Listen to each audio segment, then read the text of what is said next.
하나님 말씀 보시겠습니다. 누가복음 2장 41절부터 52절 말씀입니다.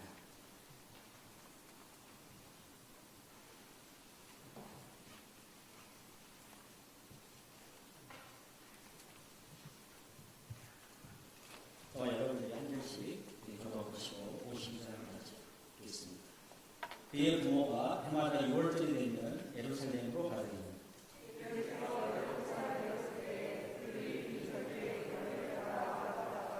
그 날들을 마치고 돌아갈 때에 아이 예수는 예루살렘에 머무셨더라. 그 부모는 이를 알지 못하고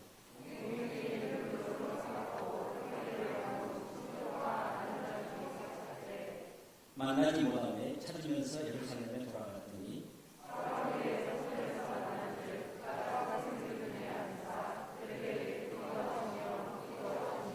듣는 자가 다 그 지혜와 대답을 몰랐기 이르더라.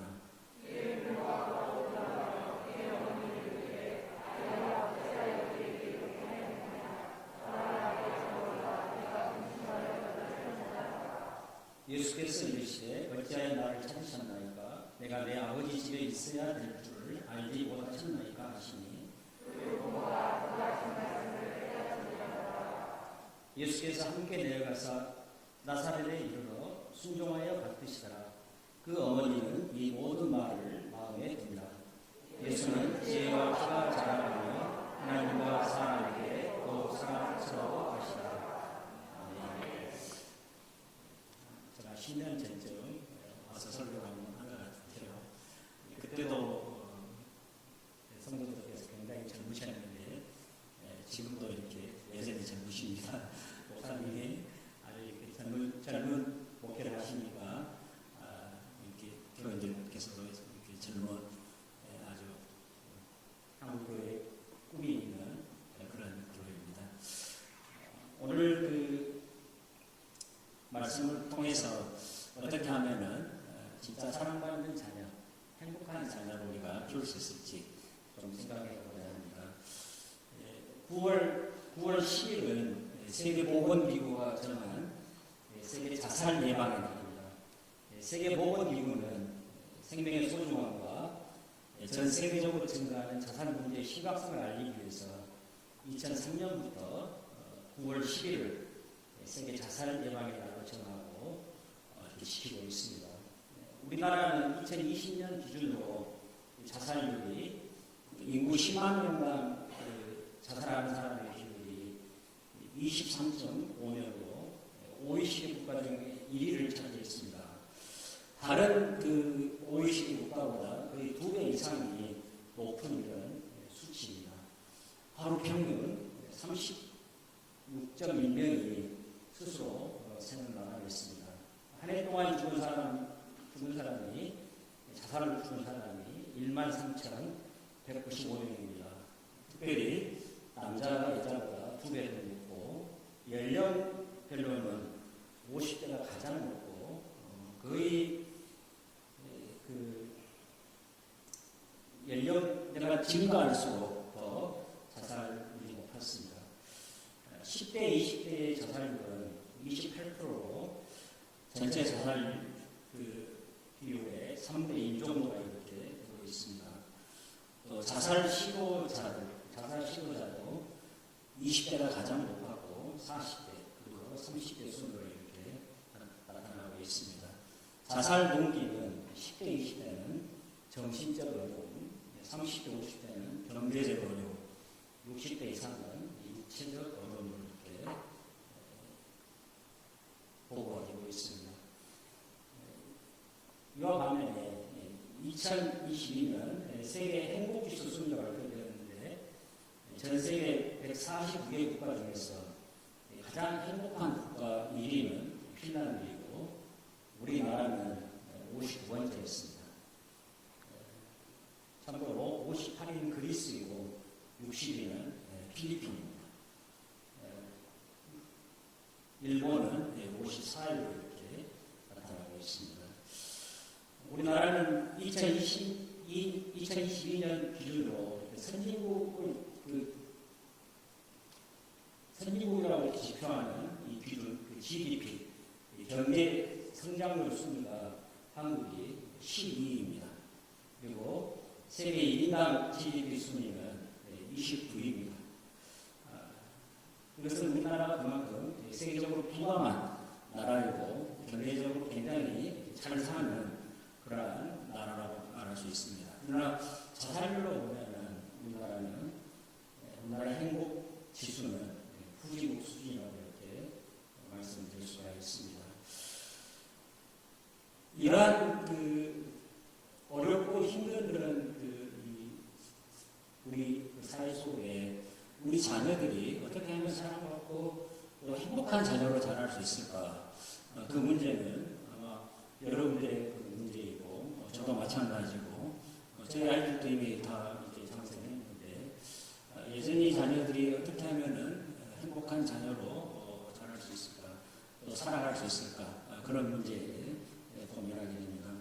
오늘 그 본문 52절에 보시면은 이렇게 이야기하고 있습니다. 예수는 지혜와 키가 자라가며 하나님과 사람에게 더욱 사랑스러워 하시더라. 이 말씀 너무 여러분 잘 아시는 말씀이고 저도 이 말씀 가지고 신방을 가거나 아이들 설교를 하면 이 말씀을 가지고 아이들을 축복했습니다. 예수는 지혜와 키가 자라가며 하나님과 사람에게 더욱 사랑스러워 하시더라. 혹시 여러분들 자녀들 한번 보십시오. 이 말씀하고 얼마나 가깝게 자라고 있는지 아주 요즘은 미운 5살 죽이고 싶은 몇 살 이렇게 말한다 그러지 않습니까? 그런데 예수님은 12살 때 이렇게 지혜와 키가 자라가며 하나님과 사람에게 더욱 사랑스러워 하신다고 이렇게 말씀하고 있습니다. 사실 우리는 이러한 오늘 예수님처럼 자녀들이 세상 속에서 우리나라같이 이렇게 행복 지수가 낮은 이런 나라 속에 이렇게 살아가길 바라는데 참 어려운 숙제였습니다. 도대체 이 말씀을 보면서 도대체 저는 예수님이 왜 이렇게 잘하셨을까? 저는 그게 궁금했습니다. 그냥 마귀의 자녀들을 또 성도들의 자녀들을 예수님처럼 지혜와 키가 자라고 하나님과 사람 앞에 사랑받으며 자라가기를 바라는 축복을 했는데 도대체 예수님이 이렇게 잘하는 이유가 무엇일까?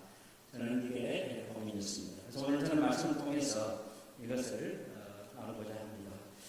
오늘 본문 41절부터 보시면은 예수님께서 12살 때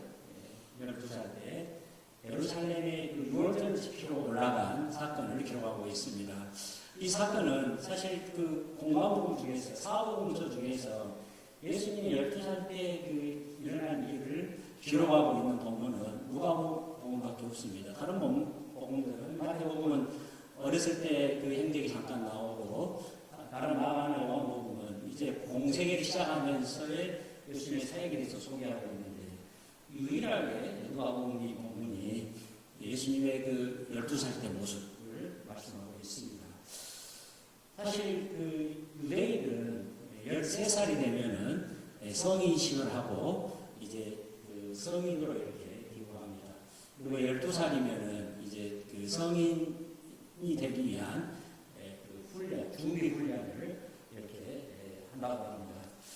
사실 이제 13살이 되면은 성인이기 때문에 결혼도 하고 또 이렇게 가정을 독립해서 살아가는 그런 나이라고 말씀드릴 수 있습니다. 이런 나이니까 굉장히 우리하고는 전혀 다른 그런 생각을 해볼 수 있는데요. 예수님께서는 12살 때 부모님과 함께 유월절을 지키기 위해서 예루살렘에 올라갔습니다. 유월절은 모든 유대인 남자들이 반드시 가서 예루살렘에 가서 지켜야 할 그러한 절기입니다. 여러분 잘 아시다시피 1년에 3번 세 절기, 유월절, 맥주절, 그다음에 장막절 이 세 절기를 예루살렘에 가서 지키는데 특별히 유월절은 굉장히 세 절기 중에서 굉장히 큰 절기이고 이렇게 참석하는. 근데 오늘 본문 보면은 남자들만 가도 되는데 보니까 부모가 함께 이렇게 가는 것을 보면은 굉장히 마리아의 집안은 굉장히 경건한 집안이었습니다. 짐작해 볼 수가 있습니다. 유월절을 지키고 이제 다시 고향으로 돌아갑니다. 예루살렘에서 나사렛까지는 사흘을 가야 하는 그러한 그 여정입니다. 그런데 가는 도중에 보니까 예수님이 안 보였습니다. 그래서 예수님을 찾으러 이제 다시 예루살렘까지 이렇게 갔습니다. 예루살렘에 가서 보니까 성전에서 예수님이 성전의 그 지도자들, 랍비들과 함께 대화하고 있는, 토론하고 있는 모습을 보게 됩니다. 48절에 마리아가 예수님께 이렇게 말합니다. 아이야 어찌하여 우리에게 이렇게 하였느냐. 보라, 내 아버지와 내가 근심하여 너를 찾았노라.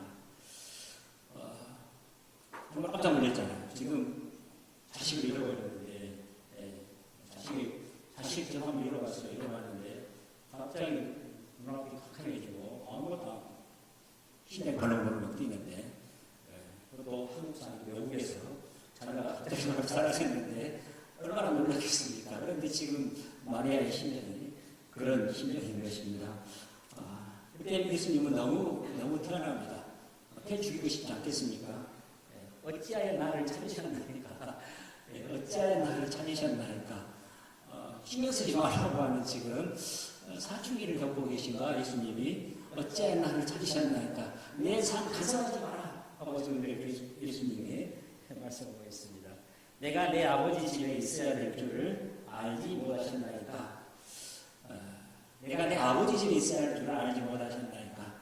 이렇게 저는 그 마리아하고 이 요셉이 기대하는 그런 대답이 아닌 저는 엉뚱한 대답을 하고 있습니다. 여기에 보면은 우리가 중요한 그 힌트를 얻을 수가 있습니다. 예수님이 행복하게 자란 그 힌트를 얻을 수가 있습니다. 여기 보시면은 내 아버지 집 이렇게 되어 있는데요. 여러분 성경 이렇게 조금 자세히 보시면은 내 아버지 집에 그 남의 그 각주가 하나 있습니다. 거기 보시면은 내 아버지의 일에 관계하여야 이렇게 되어 있습니다. 내 아버지의 일에 관계하여야. 이것은 지금 그 사본, 헬라어 사본의 다른 번역에는 이렇게 번역했다고 하는 것입니다. 그러니까 지금 이 말씀을 정확하게 좀 해석하면은 내 아버지의 것들, 내 아버지의 그 일에 내가 있어야 하는 것을 어찌 모르고 계십니까? 이렇게 말하고 있는 것입니다. 예수님의 답변이 놀랍습니다. 예수님은 지금 요셉의 아버지인데 하나님을 내 아버지라고 이렇게 부르고 있습니다. 그 어떤 유대인도 하나님을 아버지라고 부를 수 없습니다. 그런데 예수님은 하나님을 내 아버지라고 부르고 있고, 그 다음에 이 말 속에서 하나님과 자신이 얼마나 친밀한 그런 관계를 가지고 있는지를 말씀하고 있고, 예수님은 육신의 그 요셉의 아버지보다 하나님과의 그 관계, 하나님을 아버지로 생각하는 것을 더 우선시하고 더 중요시하고 있다고 하는 것을 지금 말씀하고 있는 것입니다. 이 말씀은 예수님은 하나님의 아들이라고 하는 자기 정체성, 내가 하나님의 아들이라고 하는 자기 정체성과 또 메시아라고 하는 그 정체성을 가지고 살았다고 하는 것입니다. 예수님께서 자기가 메시아임의 하나님의 아들이라고 하는 정체성을 가졌다고 하는 것이 지금 예수님께서 비록 12살이지만 번역이 아이야라고 번역해서 그냥 더 어린 아이처럼 이렇게 치부할 수 있는데, 예수님이 12살 때 이미 메시아로서의 정체성과 하나님 아들의 정체성을 가지며 살아간 그 모습을 오늘 우리 성경에 이렇게 말씀하고 있는 것입니다. 그리고 다른 말씀은 없습니다. 예수님이 12살 때 이미 공생을 시작하기 전, 이미 12살 때 예수님이 하나님 아들로 자기를 이해하고 있었고, 그 다음에 자기가 메시아라고 하는 사실을 이해하고 있었다. 그리고 그 사역을 위해서 자기가 준비하고 지금 살아가고 있다고 하는 것을 말씀하고 있는 것입니다. 그리고 이제 그러한 예수님의 모습이 지혜와 키가 자라고 하나님과 사람들 앞에 사랑받는 그런 그 예수님의 모습으로 자라가고 있다고 하는 것입니다. 예수님이 하나님의 아들이라고 하는 자기 정체성, 이게 예수님으로 하여금 그 질풍노도식이라는 12살의 이 청소년기를 지혜와 키와 자라고 하나님과 사람들 앞에 사랑받는 자녀로 이렇게 자라가는 그런 모습을 보여줬다고 하는 것입니다. 저는 오늘 이 말씀 속에서 우리가 진짜 그 사랑받고 그 행복한 자녀로 자라게 하려면은 우리가 어떻게 해야 되는가 하는 것입니다. 저희들도 예수님처럼 자라면 좋겠죠. 그렇지 않습니까? 예수님처럼 자기가 누구인지, 자기가 앞으로 무슨 일을 해야 되는지, 자기가 어떻게 살아야 하는지에 대한 분명한 자기 인식, 자기 정체성을 가지고 살아가는 그러한 모습으로 살아갈 때 정말로 우리가 기대하는 그러한 지혜와 키가 자라고 하나님과 사람 앞에 사랑받는 그런 자녀로 이렇게 자라갈 수 있다고 하는 것입니다. 그런데 여기서부터 저희들이 생각해 볼 게 있습니다. 그럼 어떻게 해야 되는가? 어떻게 해야 되는가? 먼저 예수님은 하나님의 아들이시고 메시아라고 하는 그 사실을 우리가 믿고 받아들이게 한다고 하는 것입니다. 예수님을 믿지 않고는 결코 우리가 누구인지, 우리가 어떻게 살아야 되는지를 잘 알 수가 없습니다. 예수님은 12살 때 자기 정체성을 가지고 사셨습니다. 그리고 때가 되었을 때 예수님께서 드디어 공생애를 시작하셨고, 공생애를 통해서 자신이 하나님의 아들이신 것을, 메시아이신 것을 가르치심과 기적 행하심과 여러 가지 일들 속에서 드러내 보이셨습니다. 그리고 이제 때가 되었을 때 예수님께서 십자가에 못 박혀 죽으셨고, 우리의 죄를 위해서, 우리 죄를 위해서 피 흘리셨고, 우리 죄를 용서하시고, 하나님의 아들로서 부활하시고, 하나님 보좌우편에 앉으셨습니다. 그리고 이제 예수님께서 하나님 아들로서 지금 이 땅을 통치하고 계시고, 우리 믿는 우리에게도 우리가 누구인지, 우리가 어떻게 살아야 하는지에 대한 참된 정체성을 주시고 계시는 분이시라고 하는 것입니다. 우리가 예수님을 믿을 때 우리는 비로소 우리가 누구인지, 우리가 어떻게 살아야 하는지를 알게 된다고 하는 것입니다. 여러분 성경에 오십시오. 여러분 복음서에 예수님의 제자들이 예수님을 만났을 때 비로소 그들은 예수님의 제자가 되었고, 사람을 낚는 노부가 되었고, 예수님을 따르는 사람들이 되었습니다. 여러분 사도 바울을 보십시오. 얼마나 위대한 그 사람이었습니까? 그는 랍비 중에 랍비였습니다. 가문도 좋았습니다. 공도 많이 했습니다. 그러나 그 사도 바울이 다메섹 도상에서 예수님을 만났을 때, 부활하신 예수님을 만났을 때 그는 비로소 자기가 누구인지, 자기 같은 그런 죄 중에 개수라는 사실을 알았고, 자기가 의로운 줄 알았는데 자기는 정말로 불의한 자인 줄 알았고, 비로소 그는 하나님의 은혜가 아니면 도무지 자기가 하나님 앞에 의롭게 될 수 없는 그런 존재인 것을 깨달았습니다. 그리고 그는 기꺼이 예수님을 따르는 사도가 되었고, 이방인들을 위해서 더 많은 특권을 받으면서 그가 이방인의 사도로서 사역을 감당했다고 하는 것입니다. 오늘 우리 자녀들이 행복하게 자라게 하는 그 기조는 저희들이 우리 아이들이 예수님을 그들의 인생의 주인으로 모시고 구주로 모시고 예수님을 믿고 예수님을 따를 때 비로소 참된 정체성과 참된 사명을 그들이 이해하고 나아갈 수 있다고 하는 것입니다. 오늘 우리가 살아가는 이 사회는 우리가 누구인지, 우리가 어떻게 살아야 되는지를 뭘로 평가합니까? 세상 사람들은 자기가 가지고 있는 자기 집안, 자기의 부, 자기의 명예, 자기의 어떤 권력, 이런 것들이 우리 자신이 누구인지를 평가하는 그러한 기준입니다. 그러나 자기의 소유물이, 자기가 가지고 있는 것들이 자기 자신이 누구인지를 세상 속에 드러내고 있는 그런 것들입니다. 그래서 항상 그 세상의 것들을 통해서 자기 자신이 누구인지를 드러내고 있습니다.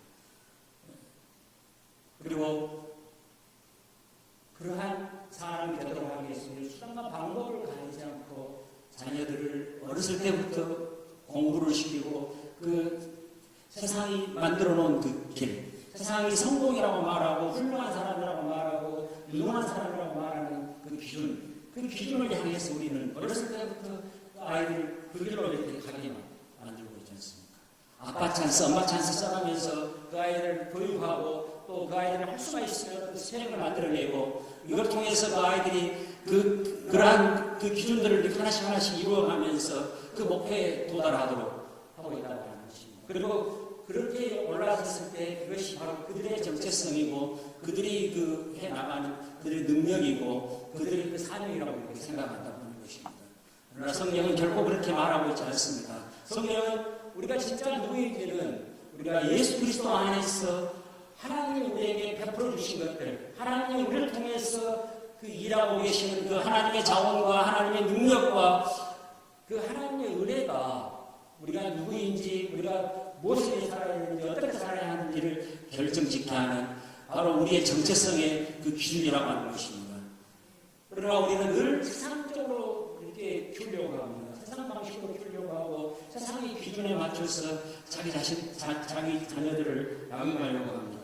제가 최근에 아주 놀라운 그런 이 기사를 하나 보았습니다. 경찰대를 나오고 고시 상관왕입니다.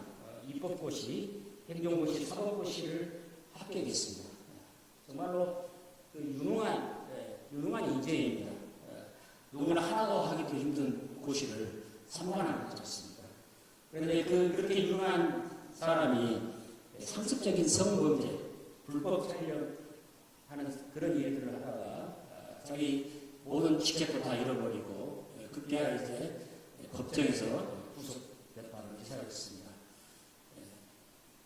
우리는 세상의 성공을 위해서 자녀를 수많은 방법을 가리지 않고 그 길로 이렇게 몰아세워서 키웠습니다. 그러나 공부 잘하는 기회는 되었을지언정 그러니까 그가 정상에 올라갔을 때 자기가 누구인지, 자기가 무엇을 살아야 되는지를 잃어버리고 정말 말만 일어나는 일들을 해가고 있다고 하는 것입니다. 사실 예수님은 12살에 정말로 요즘 말로 말하면 교회 오빠로 아주 모범 소년으로 정말로 이 부모 속 안 쓰기고 그런 자녀를 이렇게 자랐습니다. 물론 예수님 때는 사춘기가 없었습니다. 예수님은 사춘기를 겪지 않는 세대였습니다. 아마 여러분 나이 드신 분들도 그러실 것입니다. 저희 때만 해도 초등학교 졸업하면은 그때는 국민학교 졸업하면은 제가 어려운 사람들은 공장으로 일하러 갔습니다. 그리고 또 시골살이 한번 이렇게 갔습니다. 중학교를 가지 못했습니다. 그런데 예수님 당시 그것밖에 사춘기 언제부터 생겼을까? 이야기를 그렇게 합니다. 사춘기는 산업혁명이 일어나면서 생겨났다고 말합니다. 그 이유가 뭐냐면 산업혁명 이전에는 모든 산업이 이제 가정에서 그 부모님이 하는 일들을 어릴 때부터 자라나면서부터 보고 배우고 이렇게 자연스럽게 이제 어른이 되면서 부모님 일을 이렇게 이어받아서 일을 합니다. 그런데 이제 산업혁명이 일어나고 공장이 생기고 하면서 가정에서 만들어내던 그 물품들을 공장에서 대량으로 생산하거든요. 그래서 이제 부모들은 공장으로 일하러 가고 자녀들은 어디로 가냐면 학교로 갑니다. 학교에 가서 이제 공부하고 이렇게 자라면서 부모님과 전혀 다른 직업을 갖게 되는 것이죠. 다른 직업을. 그런데 이제 요즘같이 이렇게 공부하는 시간이 길어졌어요. 옛날에는 대학만 졸업하고 고등학교만 졸업해도 취업하고 대학만 졸업해도 취업을 했는데 지금은 대학을 졸업해도 한없이 모르고 대학원을 나와도 모르고 있고 점점 이렇게 그 사회로 직장생활하고 인정받고 나갈 수 있는 시간들이 점점 더 길어진다고 하는 것입니다. 20대, 30대 이렇게 늘어지다 보니까 방황하는 시간이 그만큼 길어지고 많았습니다. 자녀들이 자기들이 누구인지 어떻게 살아야 하는지를 여전히 방황하면서 이렇게 지나간다고 하는 것입니다. 옛날에는 그런 일이 없었는데 옛날에는 자연스럽게 자기 부모의 일이 자기 직업이고 이렇게 사는 것이 자기 사명이었는데 지금은 그 많은 공부와 또 그런 시간들을 보내면서도 자기가 무엇을 해야 될지를 모르고 살아가는 그러한 그 사회가 우리가 살아가고 있는 그런 사회라고 이렇게 말하고 있습니다. 그 수학의 노벨상이라고 하는 그 필즈상을 받았던 허준이 프린스턴 대학교 교수와 서울대 졸업식에 와서 이런 이야기를 했습니다. 자기의 대학 생활을 잘 포장해서 이야기해도 길 잃음의 연속이었다.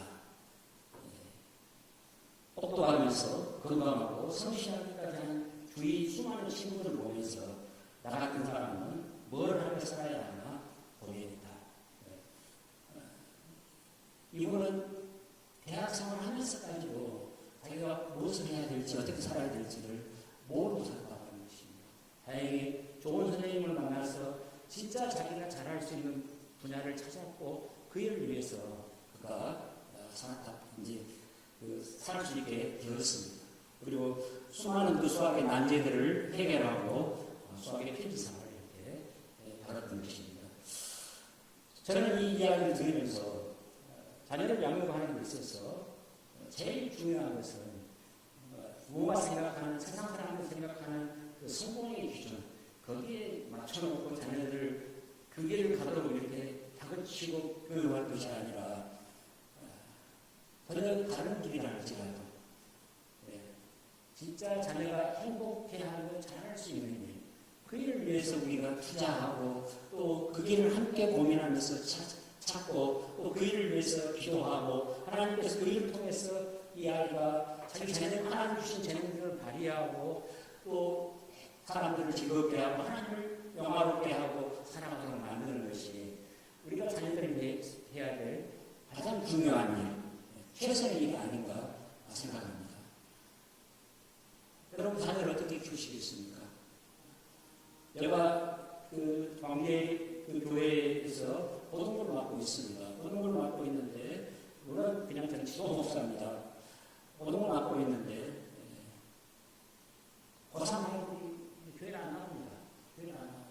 다 교회 중직자 자녀들입니다. 그냥 공부에 전념하고 있습니다. 공부에 전념하고 있습니다. 왜 그래야 됩니까? 왜 그래야 됩니까? 정말로 그 고3 때 가장 중요한 시기인데 오히려 가장 교회에 나와야 될 시기고 가장 하나님 앞에 하나님을 만나고 위로받고 살아야 될 그 시기에 그렇게 살아가는 것입니다.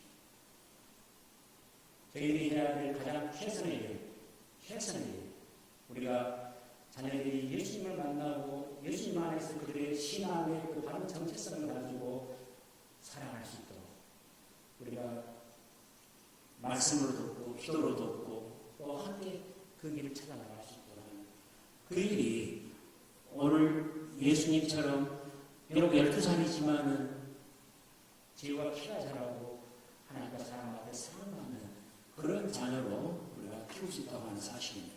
저희들이 사실 꼭 잊지 마시고 뛰어가시면서 우리가 자녀를 위해서 우리가 지금부터 해야 될 가장 소중한 일이라고 생각하셔야 할 것 같습니다.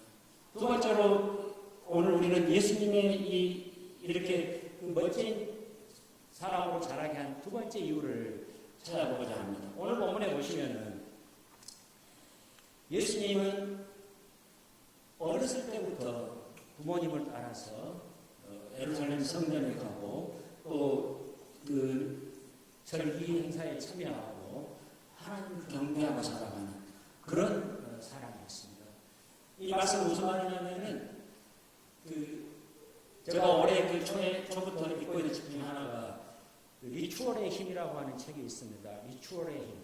다시 말해서 무슨 말이냐면 리추얼이라고 하는 것은 종교 의식, 예배, 종교 그런 축제 이런 것들을 리추얼이라고 이렇게 이야기합니다. 그 리추얼의 힘이라고 하는 책을 보시면 책에 보면은 그 책의 그 저자가 하버드 신학대학교 그 펠로우 교수인데 이분이 거기서 하는 말이 뭐냐면 오늘 현대인들은 자기의 그 일 중심, 성과 중심 이런 우리 사회가 지향하는 추구해가는 그 목표 속에 살아가다 보면은 어느 한순간 자기 자신이 누구인지를 잃어버리고 방황하고 또 다른 사람들로부터 단절되어 버리는 그런 그 삶을 살아갈 수 있게 된다고 이렇게 말하고 있습니다. 그러니까 우리가 오늘 살아가면서 고상아이가 정말로 죽을똥 살똥 공부하면서 내가 노력해도 좋은 결과가 나오냐고 그러면 내가 왜 공부해야겠지? 내가 이렇게 살아야 되나? 내가 이렇게 공부하는 기회로 살아야 되나? 이런 그 고민을 하고 또 좌절하기도 하고 절망하게 생각하는 것입니다. 이런 저희도 마찬가지 여러분 직장 생활하고 사회생활 하시는 분들 아시겠지만 끊임없이 우리에게 목표가 주어지고 그 목표를 이루어내야 되고 그 목표 이루지 못하면 우리는 직장에서 따돌림 당하고 또 승진해서 죄되고 그런 삶을 살아가면 이러면서 우리는 방황하고 좌절한다고 하는 거죠. 이런 우리의 그 성실과 고립감 또 수많은 정보들 속에서 우리가 어떻게 무엇을 살아야 되는지를 방황하고 우리 생각들이 파편화되고 되고 하루 종일 살았는데 오늘 내가 도대체 뭐 했지?